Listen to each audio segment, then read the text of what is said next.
Hello అందరికీ నమస్తే. ఇప్పుడున్న పిల్లలకి సంతోషం అంటే వైఫై పాస్వర్డ్ దొరకడం. కానీ మన 90s బ్యాచ్‌కి మాత్రం రోడ్డు మీద వెళ్ళే ప్లేన్‌కి టాటా చెప్పడంలోనే ఉండేది ఆనందం. అసలు మనం అప్పట్లో చేసిన పనులు ఇప్పుడు తలుచుకుంటే అమ్మ బాబోయ్! మనమేనా ఇలా చేసింది అనిపిస్తుంది. పదండి ఆ కామెడీ లోకంలోకి వెళ్దాం. అప్పట్లో స్కూల్‌కి వెళ్ళడం అంటే ఏదో యుద్ధానికి వెళ్ళినట్టే. ఆ టేబుల్స్, టీచర్ దగ్గర నిలబడి 2 రెండ్ల 4 అని చెబుతున్నప్పుడు పక్కవాడు ఏదో ఒక నెంబర్ తప్పు చెబితే చాలు మనకి ఫ్యూజులు ఎగిరిపోయేవి. పొరపాటున హోంవర్క్ చేయకపోతే సార్ పుస్తకం ఇంట్లో మర్చిపోయాను సార్ అని చెప్పే ఆస్కార్ లెవెల్ యాక్టింగ్లు మన సొంతం. పెన్సిల్ ముచ్చర్లు. పెన్సిల్ వెనుక వైపు కొరుకుతూ దాన్ని ఒక చిన్న ముక్క మిగిలే వరకు వాడేవాళ్ళం. అది చేతికి కూడా అందకపోయినా వదిలేవాళ్ళం కాదు. అప్పట్లో ఆ ఆటలు, ఆ ఆవేశాలు. మన ఆటల్లో రూల్స్ ఇంటర్నేషనల్ లెవెల్లో ఉండేవి. క్రికెట్ బ్యాట్ ఎవరిదైతే వాడే ఫస్ట్ బ్యాటింగ్. వాడౌట్ అయినా సరే అది ట్రయల్ బాల్ అని ఇంకో 10 బాళ్ళు వాడేవాడు.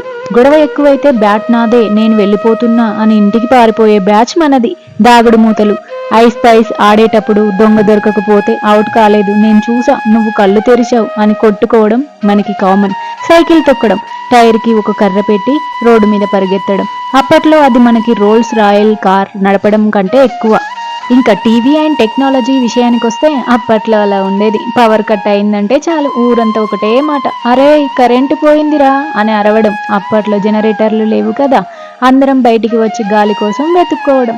టీవీలో సినిమా వస్తున్నప్పుడు సడన్ గా బొమ్మ పోతే ఇంటిపైన ఉన్న యాంటెనాని ఒకడు తిప్పుతుంటే కింద నుంచి ఇంకొకడు వచ్చింది వచ్చింది అరే వెళ్ళిపోతుంది మళ్ళీ తిప్పు అని కేకలు వేయడం ఒక కామెడీ సర్కస్. ఇక అమ్మల పనిష్మెంట్. అప్పట్లో అమ్మలు కొట్టడానికి స్పెషల్ ఐటమ్స్ ఆడేవారు. చీపురు కట్ట, చెప్పు, గరిట ఏది దొరికితే దాంతోనే క్లాస్ పీకేవారు. గమ్మత్ ఏంటంటే కొట్టే ముందు ఇటురా కొట్టను అని పిలిచి వెళ్ళాక వాయించేవారు. అది తెలిసిన ప్రతిసారి మనమే వెళ్ళేవాళ్ళం. చూసారా అక్కడ మన అమాయకత్వం ఉంది. చూసారా ఇన్ని కష్టాలు పడి ఇన్ని తన్నులు తిని పెరిగాం కాబట్టే మనం ఇంత స్ట్రాంగ్గా ఉన్నాం. ఇప్పటికీ పిల్లలకి స్మార్ట్ ఫోన్ ఇస్తే ఆడుకుంటారు. మనకి అప్పట్లో ఖాళీ డబ్బా ఇస్తే దాన్ని రైలు బండి చేసి ఊరంతా తిప్పేవాళ్ళం. మీరు కూడా ఇలాంటి ఘనకార్యాలు చేశారా?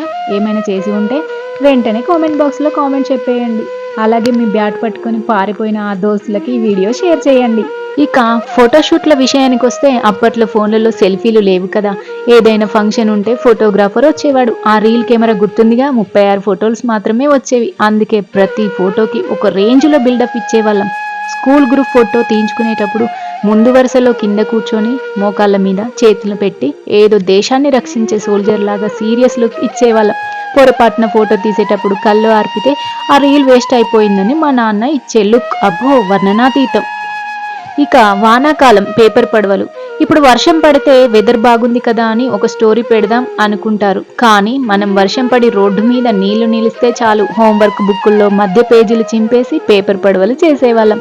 మన పడవ పక్కన వాడి పడవ కంటే ముందు వెళ్ళాలని దానికి గాలి ఊదడం, అది మునిగిపోతే ఏదో షిప్ టైటానిక్ మునిగిపోయినట్టు ఫీల్ అవ్వడం.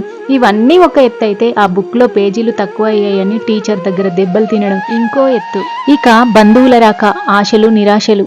ఇంటికి చుట్టాలు వస్తున్నారంటే మనకు పండగే. ఎందుకో తెలుసా, వాళ్ళు వెళ్ళేటప్పుడు మన చేతిలో ఓ 10 రూపాయలు 20 రూపాయలు పెడతారని ఒక ఆశ.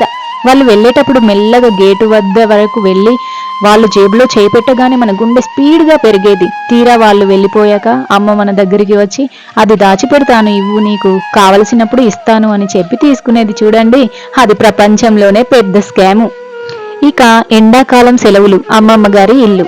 సమ్మర్ హాలిడేస్ అంటే అప్పట్లో విదేశీ ప్రయాణాలు లేవు. అమ్మమ్మ గారి ఇల్లే మనకి స్విట్జర్లాండ్. కజిన్స్ అందరం కలిసి ఒకే చాప మీద పడుకోవడం. మధ్యాహ్నం అందరూ పడుకున్నాక ఎవరికి తెలియకుండా బయటికి వెళ్లి చెట్లు ఎక్కడం, కాయలు కొట్టడం. రాత్రిపూట మేడ మీద పడుకొని ఆకాశంలో నక్షత్రాలు లెక్కబెడుతూ తాతయ్య చెప్పే కథలు వినడం. ఆ హాయి ఇప్పుడు ఎన్ని ఏసీలు ఉన్నా రాదు. ఇక బట్టల విషయానికి వస్తే అప్పట్లో మన ఫ్యాషన్ సెన్స్ ఎలా ఉండేదో తెలుసా. పుట్టినరోజు వచ్చిందంటే చాలు ఆ మెరిసిపోయే బట్టలు వేసుకొని స్కూల్ అంతా తిరుగుతూ చాకెట్లు పంచడం. ఇక పండుగ వచ్చిందంటే ఇంట్లో అందరికీ ఒకే రకమైన బట్టలు కుట్టించేవారు. బయటికి వెళ్తే మనది ఒక చిన్న సైన్యం లాగా ఉండేది. ఆ బెల్ బాటం ప్యాంట్లు, షర్ట్ లోపల వేసుకునే బనియన్లు. ఇప్పటి జనరేషన్ చూస్తే నవ్వుకుంటారేమో, కానీ అప్పట్లో మనమే తోపులం. ఇక ఆడియో క్యాసెట్లు, పెన్సిల్ ట్రిక్లు విషయానికి వస్తే పాటలు వినాలంటే ఇప్పుడు స్పాటిఫై ఉంది. కానీ అప్పట్లో టేప్ రికార్డర్. ఆ ఆడియో క్యాసెట్లో టేప్ చిక్కుకుపోతే ఒక పెన్సిల్ తీసుకొని ఆ హోల్లో పెట్టి గిరగిరా తిప్పుతూ దాన్ని సరిచేసేవాళ్ళం. మనకి నచ్చిన పాటలు రికార్డ్ చేసుకోవడానికి రేడియో దగ్గర గంటలు గంటలు వెయిట్ చేసేవాళ్ళం. అది ఒక గొప్ప తపస్సు. అవును, మన దగ్గర ఆస్తులు లేవు, లగ్జరీ కార్లు లేవు, కానీ మన దగ్గర బోలెడంత సమయం ఉండేది. ఒకరి కష్ట సుఖాలు ఒకరు పంచుకునే మనసులుండేవి.